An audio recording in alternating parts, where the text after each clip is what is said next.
check the phone, make sure. Make sure we got some audio.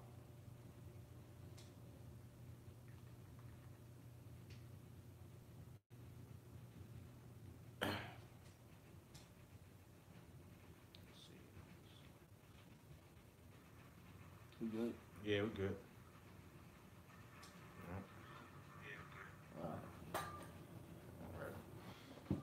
All right, so first and foremost, we want to give all praises, honor, and glory to Yahawah, bahasham, Yahawashi, Yahawashi, bahasham, Rakakwadash, and double honors to the elder apostles of Great Millstone, and salutations to all the Akim out there pushing the word of Yahawah, bahasham, Yahawashi, in truth and sincerity. Yahawashi, Yahawashi, bahasham, Rakakwadash, barakathum to you all. We're the brothers from Great Millstone Miami Camp. I'm the brother Loy, and with me, Shamar Moth. and this lesson, as it is entitled, is the plagues that are to come are not for the Lord's servants. Okay, they are for the wicked. Okay, the judgments that the Most High is bringing. All right, as far as Jacob's trouble and the plagues, the pestilences. All right, that's going to take place upon the planet Earth. For the most part, that's really for 2/3 of our people. Okay, and for the wicked nations. All right, these heathens, man. But it's not for the men of the Lord. All right, that's going to be the theme of this lesson. All right, the theme of this live stream, and hopefully this video is edifying. All right, so to begin, we want to start here at Psalm 91 and start at verse 1. This is Psalms. This is the book of Psalms, chapter 91, verse 1. He that dwelleth in the secret place of the Most High shall abide under the shadow of the Almighty. I will say of the Lord, Yahawah, bahasham, Yahawashi, he is my refuge and my fortress, my power, in him will I trust. Right, so it says, he that dwelleth in the secret place of the Most High shall abide under the shadow of the Almighty. Okay, and who are they that dwell in the secret place of the Most High and abide under the shadow of the Almighty? That's the men of the Lord, man. Yep. All right, and the secret place is this truth, man. Okay, the knowledge, wisdom, and understanding that we have through the Holy Spirit, Rakakwadash. Okay, all right. And it says that that those men will make the Lord his refuge and will put their trust in him. Okay, and what's a refuge? A refuge is something that you go to or you hide in for safety. Okay, go ahead. Verse 3, surely he shall deliver thee from the snare of the fowler and from the noisome pestilence. He shall cover thee with his feathers, and under his wings shalt thou trust.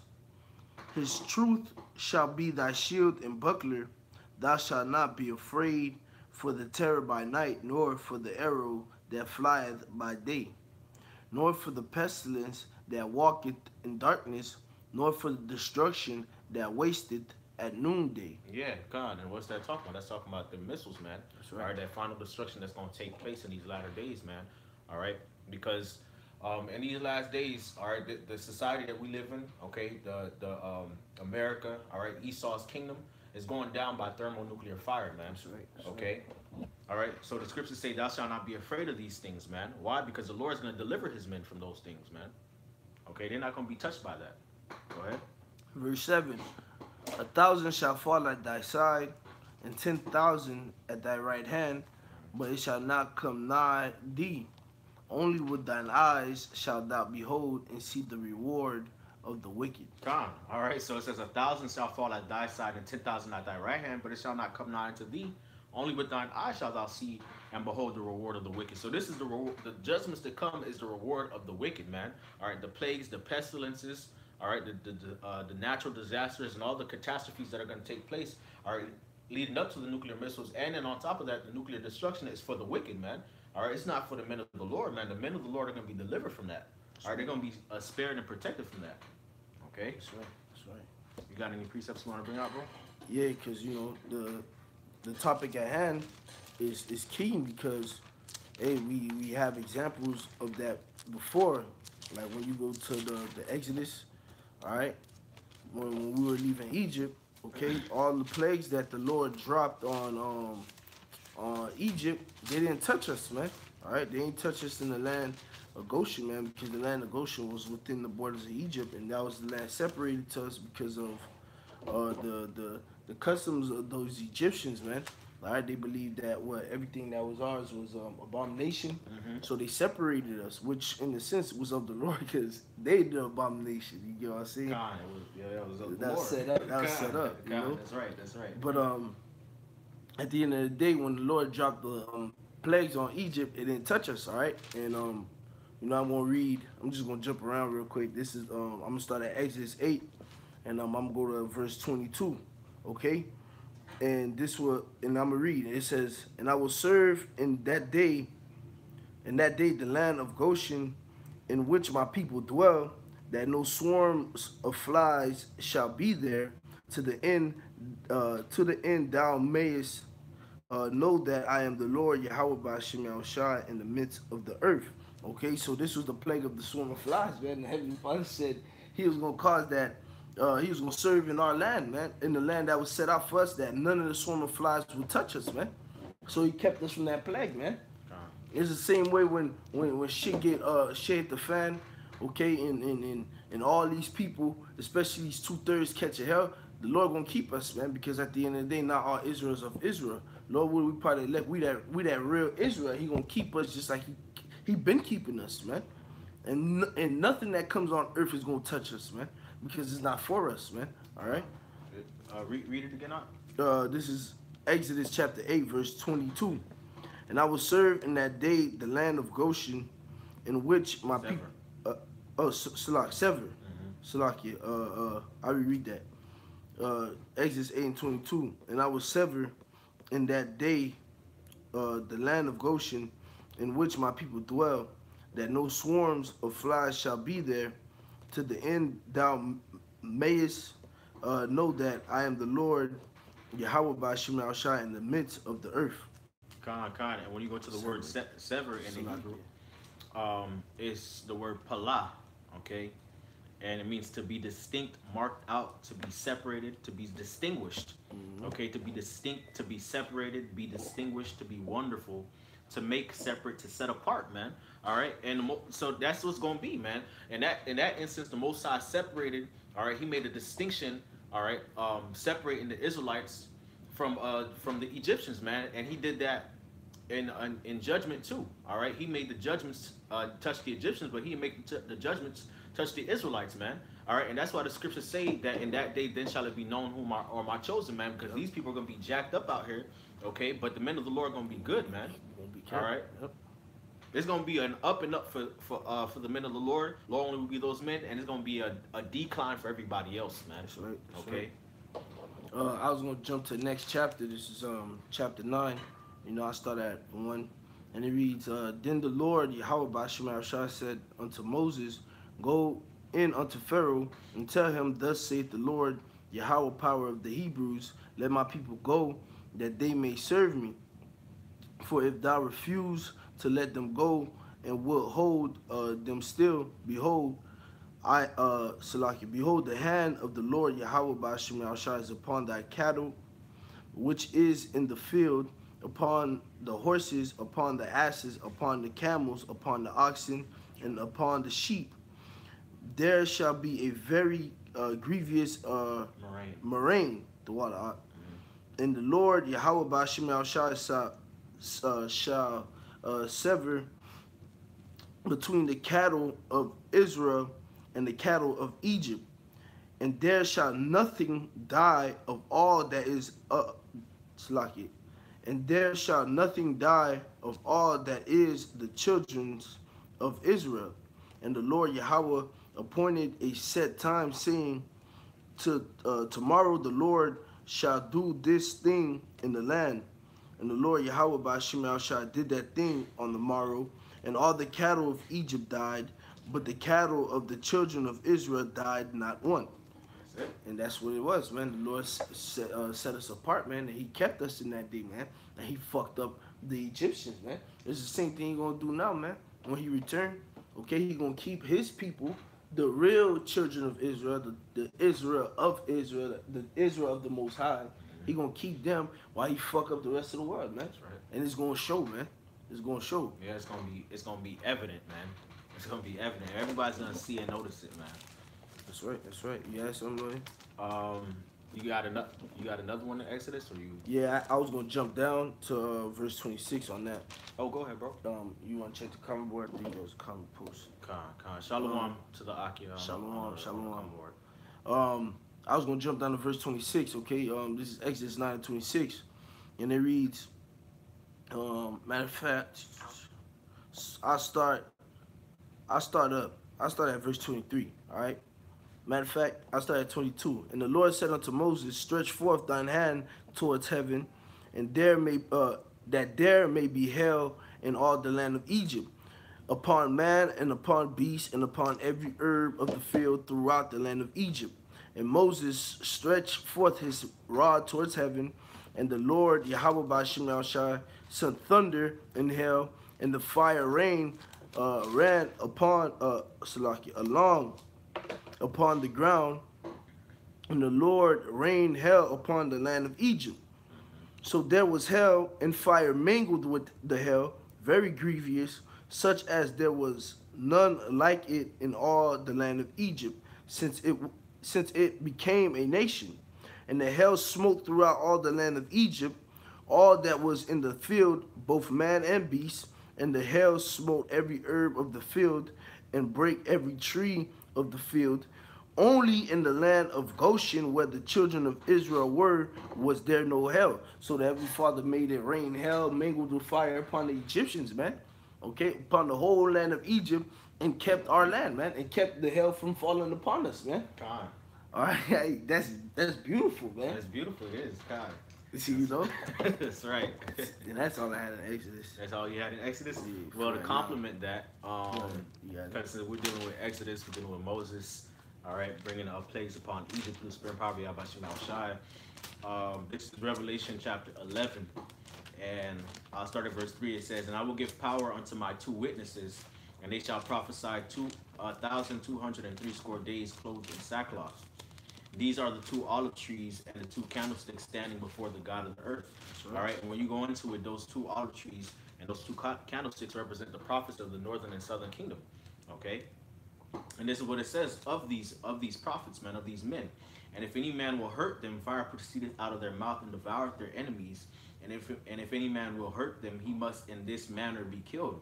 These have power to shut heaven, that it rain not in the days of their prophecy, and have power over the waters to turn them into blood, and to smite the earth with all plagues as often as they will. Yep. Okay, and that's what Moses was doing in Egypt, man. That's what Elijah was doing, man.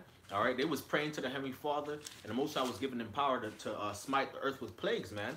All right, and the reason why I bring that out is because the reason why, one of the main reasons why a lot of the judgments and plagues that's coming is not going to touch us, all right, or affect us, is because, Lord, when we be those men, we're going to be the ones bringing it to pass, man. Yep. Okay, we're going to be the ones calling judgments and curses and plagues upon the world, man. That's right. Okay? That's right. Speaking of Elijah, I got that, man. Yeah, bring it out. So, like, I got that. This is 1 Kings chapter 17, and I start at verse 1. And it reads, and Elijah the Tishbite, who was of the inheritance of Gilead, said unto Ahab, as the Lord Yahawah, bahasham Yahawashi, power of Israel, liveth, before whom I stand, there shall not be dew nor rain these years, but according to my word.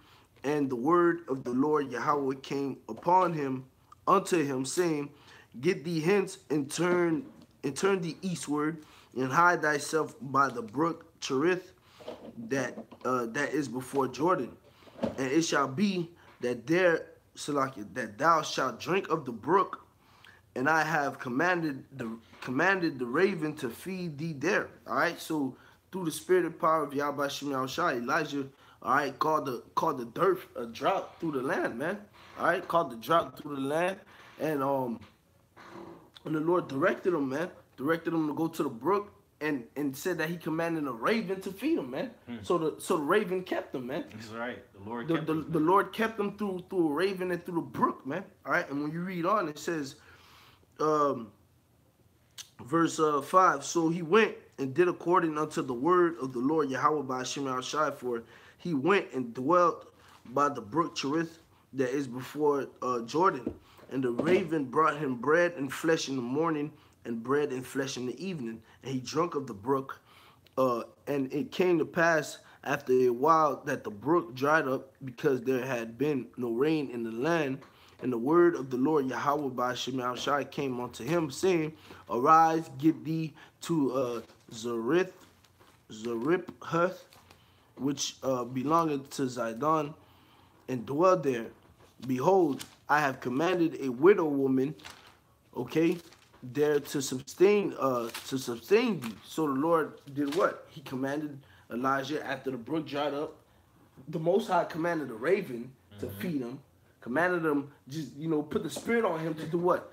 Go to the brook to drink of the brook. Had the raven feed him. All right, and then when the brook dried up, the spirit jumped on him and said, "What? Move this way. Don't worry about it. The Lord got somebody to keep you there, man."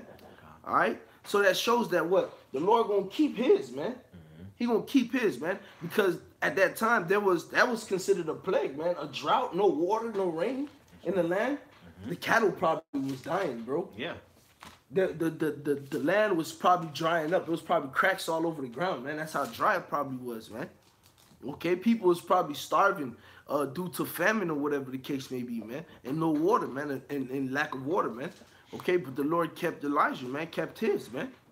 Okay, because of what? Because of the faith Elijah had, man. That's right. And that's what's gonna keep us, Lord, when we part of the elect, when shit hit the fan. All right, that's what kept, in a sense, when Egypt was being, when Israel was being kept in Egypt, man, they were seeing everything that was going on, man. So in a sense, they were seeing the plagues being brought and how they were being kept. That kept them in fear of the Heavenly Father to keep those plagues from not touching them, man. God. And that's what's gonna happen to us, man. Lord, when we part of the elect, our faith gonna be increased. And then we're going to be seeing all this shit that's going around. It's going to increase the fear of the Heavenly Father within us, man. To do what? Worship Him more. And that's going to keep His protection upon us, man. That's right. That's right. Con. Hey, man, even when we got out of Egypt, man. Yep. All right, we was in the wilderness 40 years, man. The Most High took care of us, man. Okay, we wasn't starving. Most High, you know what? Matter of fact. That second Ezra is the first chapter. Matter of fact, bring it out in second Ezra. Let me see if I Alright, I got second Ezra, the first chapter. Bro. Bring it out. You gotta wait for me. Okay, alright, boom. This is thing, man. You sure you want to get that? You get that first. Okay, I get this first. 1 Corinthians 10, verse 1. It says, "Moreover, brethren, I would not that ye should be ignorant, how that all our fathers were under the cloud, and all passed through the sea." Okay, and that cloud is what guided us out of Egypt. Okay, the chariot. Okay, that guided us. What was that? A fire by night and a cloud by day. Okay. Yep. All right, and all passed through the sea.